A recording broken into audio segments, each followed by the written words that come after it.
होगी रोज खटर पटर, बातें भी चटर पटर, घर घर की खबर खबर, हंसी ठिठोली की है अंगड़ाई।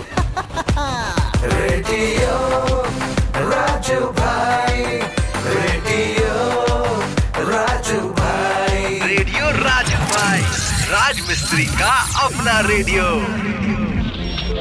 नमस्कार मेरे राजमिस्त्री भाइयों, मैं हूँ राजू भाई, लेकर आ चुका हूँ आप सभी का पसंदीदा प्रोग्राम रेडियो राजू भाई, राजमिस्त्री का अपना radio, powered by UltraTech cement, देश का नंबर 1 सीमेंट।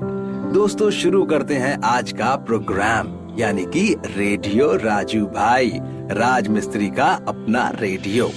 और दोस्तों आज के प्रोग्राम की शुरुआत हम करेंगे हमेशा की तरह आज के विचार से। आज का विचार कहता है, सफलता पाने के लिए आत्मविश्वास जरूरी है और आत्मविश्वास के लिए तैयारी। मतलब समझ रहे हैं आप? आत्मविश्वास कैसे बढ़ेगी आपकी? तैयारी करेंगे यानी कि प्रैक्टिस करेंगे तो आपका आत्मविश्वास यानी कि कॉन्फिडेंस वो भी बढ़ेगा। इसीलिए हमेशा आप देखेंगे कि टीचर्स बच्चों को क्या कहते हैं कि बेटा प्रैक्टिस करो और प्रैक्टिस करो, मैथ्स प्रैक्टिस करो, फुटबॉल प्रैक्टिस करो, क्रिकेट प्रैक्टिस करो, गाना प्रैक्टिस करो। जो आप करना चाहते हो, जिसमें आप सफल होना चाहते हो, उसे प्रैक्टिस करो। दोस्तों अब आगे बढ़ते हैं शो में और रुख करते हैं दिल की बात की ओर। आज दिल की बात में मैं आपको बताने वाला हूँ कि 5 ऐसे मेंटल गेम्स कौन कौन से हैं जिसको करने से, जिसे खेलने से आपका दिमाग जो है वो कंप्यूटर जैसा तेज होगा और बच्चे, बड़े, बूढ़े सभी खेल सकते हैं। इससे मेमोरी भी स्ट्रांग होगी। जैसे पजल्स, क्रॉसवर्ड, चेस और कई प्रॉब्लम सॉल्विंग गेम्स न केवल मन लगाने का जरिया है, बल्कि ये आपके दिमाग को स्टिमुलेट करने का काम भी करते हैं। 2014 में हुए एक अध्ययन से ये पाया गया है कि जो बुजुर्ग ब्रेन एक्सरसाइज करने वाले गेम्स या एक्टिविटीज में शामिल रहे हैं, उनकी तर्क शक्ति और अनुभूति की गति अन्य की तुलना में कई गुना अधिक रहती है। यही नहीं, बच्चों और युवाओं के ब्रेन के विकास में भी ऐसे गेम्स काफी फायदेमंद होते हैं। आज मैं आपको बताने जा रहा हूँ कि ऐसे 5 गेम्स कौन से हैं जो ब्रेन को शार्प रखने के लिए बहुत लाभदायक है। तो चलिए शुरू करते हैं। नंबर 1, क्रॉसवर्ड खेलें। फोर्ब्स हेल्थ के मुताबिक इंटरनेशनल न्यूरोसाइकोलॉजी सोसाइटी के जर्नल में एक अध्ययन में पाया गया कि क्रॉसवर्ड पहेली खेलने से डिमेंशिया की संभावना रखने वाले मरीजों की स्मृति में गिरावट को दूर करने में मदद मिलती है। इस तरह अगर आप अपनी याददाश्त को बेहतर बनाना चाहते हैं तो इसे जरूर खेलिए। Number 2, jigsaw puzzles. Jigsaw puzzle भी ब्रेन को शार्प रखने में काफी उपयोगी है। फ्रंटियर्स ऑफ एंजल न्यूरोसाइंस में 2018 के एक अध्ययन से पता चला है कि यह कई संज्ञात्मक क्षमताओं को बढ़ाने में मदद कर सकता है और विजुअल मेमोरी को भी बढ़ा सकता है। नंबर 3, सिलाई कढ़ाई। शोधों में ये पाया गया है कि अगर आप बुनाई या सिलाई कढ़ाई आदि करते हैं तो यह स्पर्श कौशल से चीजों को याद रखने, क्रम में समझने और उसे याद रखने में मदद कर सकता है। यह आपके समय का उपयोग और क्रिएटिविटी को भी प्रोत्साहित करता है। नंबर 4, कार्ड गेम, जिसे हम ताश भी कहते हैं, या फिर एक और नया गेम निकला है जो बच्चों में बहुत प्रचलित है, लेकिन मैंने भी उसे खेला है दोस्तों। उसे कहते हैं ऊनो। उसका स्पेलिंग है UNO। अगर आप कार्ड गेम में ब्रिज खेलते हैं तो इससे आप खुद की प्लानिंग को याद रखने, उसे फॉलो करने और दिमाग में कॉम्प्लेक्स पॉइंट सिस्टम को ध्यान में रखने के प्रोसेस में आते हैं, जिससे संज्ञात्मक क्षमता और याद रखने की क्षमता में विकास होता है। दोस्तों दिवाली के दिन तो हर भारतीय घर में कार्ड खेला जाता है और मैंने कई बार देखा है कि आजकल कैफे हाउस में या ब्रेकफास्ट जॉइंट पे वहाँ पर भी वो लोग कार्ड रखते हैं, ताकि अगर कई दोस्त खाना पीना करने जाएं वहाँ पर तो समय पास करने के लिए और दिल बहलाने के लिए और दिमाग तेज रखने के लिए कार्ड गेम खेल सके। नंबर 5, कुछ नए डांस मूव सीखें। डांस आपके फिजिकल फिटनेस को तो ठीक रखने में मदद करता ही है, यह मेमोरी पावर को बढ़ाने में भी मदद कर सकता है।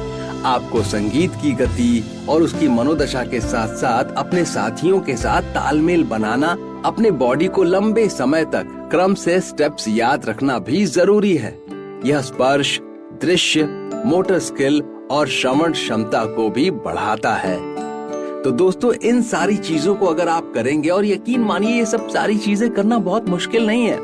मैं आपको बताऊं, मैंने भी एक बार कोशिश की थी डांस सीखने की। मैंने सीखा भी था, लेकिन अभी प्रैक्टिस नहीं कर पाता, सीख नहीं पाता, लेकिन मैंने सीखा हुआ है। अगर मुझे कोई सालसा डांस करने के लिए कहेगा तो ऐसा नहीं है कि मैं बिल्कुल नहीं कर पाऊंगा, मैं थोड़ा बहुत तो कर लूंगा। लेकिन यकीन मानिए, इन सब चीजों को करने से आपका आत्मविश्वास, आपकी मेमोरी, आपका कॉन्फिडेंस, सब कुछ अच्छी तरह से सकारात्मक तरीके से बढ़ोतरी होती है इन सारी चीजों में, जो आपको बहुत फायदेमंद लगेगा, आपके दिमाग के लिए, आपके शरीर के लिए।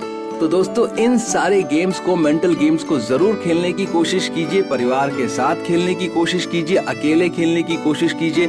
आप कहीं जा रहे हैं, सफर कर रहे हैं, गाड़ी में बैठे हैं, अकेले बैठे हैं, ये सारे चीज तो आप कर ही सकते हैं। क्रॉसवर्ड पजल्स कर सकते हैं, और इसे करना अच्छी बात है। इससे आपका दिमाग तेज होगा दोस्तों।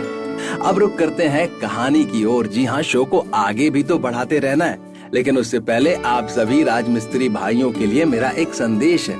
मैं आप सभी से यही कहना चाहता हूँ मेरे राजमिस्त्री भाइयों, कि याद रखिए, केवल अल्ट्राटेक सीमेंट का ही इस्तेमाल करें, क्योंकि बढ़िया काम तो बढ़िया नाम। अब चलते हैं कहानी की ओर। आज की कहानी का नाम है अच्छाई याद रखिए। दो दोस्त रेगिस्तान से होकर गुजर रहे थे और दोनों के बीच में हंसी मजाक चल रहा था। पर अचानक मजाक तर्क वितर्क में बदल गया और गुस्से में एक दोस्त ने दूसरे दोस्त को थप्पड़ मार दिया। जिसे थप्पड़ पड़ा वह चुपचाप पीछे चलने लगा और कुछ देर बाद एक जगह दोनों थोड़ा विश्राम करने के लिए रुक गए। थप्पड़ खाया हुआ दोस्त चुपचाप था और रेत पर लिख रहा था कि आज मुझे मेरे सबसे अच्छे दोस्त ने थप्पड़ मारा। दूसरा दोस्त उसे देख रहा था लेकिन चुप रहा।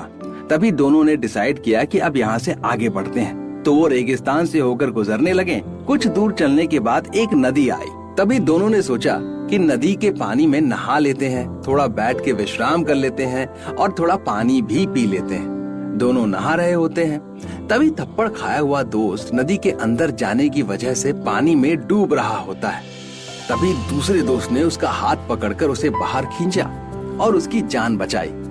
थप्पड़ खाया हुआ दोस्त फिर पत्थर पर लिखता है, आज मेरे सबसे अच्छे दोस्त ने मेरी जान बचाई।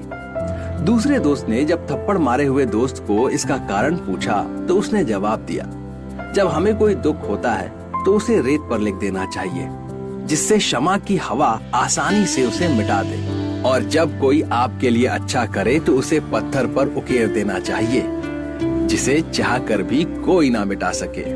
तो दोस्तों, इस कहानी से हमें क्या सीख मिलती है?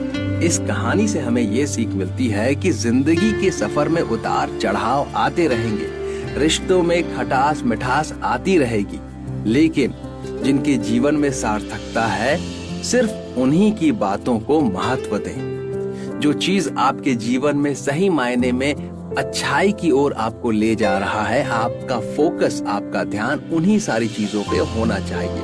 हाँ, दिल को इतना मजबूत बनाए कि उतार चढ़ाव को आप झेल सके, एक्सेप्ट कर सके, लेकिन दिल में रखने वाली बात जो है वो सिर्फ और सिर्फ अच्छी बात होनी चाहिए, सकारात्मक बातें होनी चाहिए। इससे क्या होता है? इससे आपका भी विकास होगा, आपके रिश्ते का भी विकास होगा, और जो लोग आपके साथ जुड़े हुए हैं उनका भी विकास होगा। दोस्तों, रुक करते हैं रोचक तथ्य की ओर, उसके बाद मैं लूंगा आप सभी से इजाजत। आज का रोचक तथ्य है दोस्तों, अगर आपने अभी तक अपने टूथपेस्ट ट्यूब को ध्यान से नहीं देखा है तो अभी देखिए। आप पाएंगे कि उस ट्यूब के निचले हिस्से पर कलर के मार्क बने होंगे। आमतौर पर ये कलर ब्लैक, ब्लू, रेड या ग्रीन कलर के होते हैं, लेकिन क्या आपको पता है कि यह कोई डिजाइन नहीं बल्कि इसका कोई मतलब होता है। ब्लू रंग का मतलब होता है ये टूथपेस्ट नेचुरल चीजों से बना है और इसमें कुछ मेडिसिन भी मिली हुई है। लाल रंग का मतलब होता है कि टूथपेस्ट नेचुरल चीजों के साथ कुछ केमिकल चीजों से भी बना है। काले रंग का मतलब होता है कि टूथपेस्ट पूरी तरह केमिकल से बना है, और हरे रंग का मतलब है कि टूथपेस्ट पूरी तरह नेचुरल चीजों से बना है। आप अभी चेक करें कि आप कौन से टूथपेस्ट का इस्तेमाल करते हैं दोस्तों। और मैं लेने वाला हूँ आप सभी से इजाजत। हम मिलेंगे अगले एपिसोड में नई बातचीत के सिलसिले के साथ। अपना ख्याल रखिए और मुझे इजाजत दीजिए। शुक्रिया दोस्तों। रेडियो राजू भाई, रेडियो राजू भाई। रेडियो राजू भाई, राज मिस्त्री का अपना radio. Brought to you by Ultratech Cement.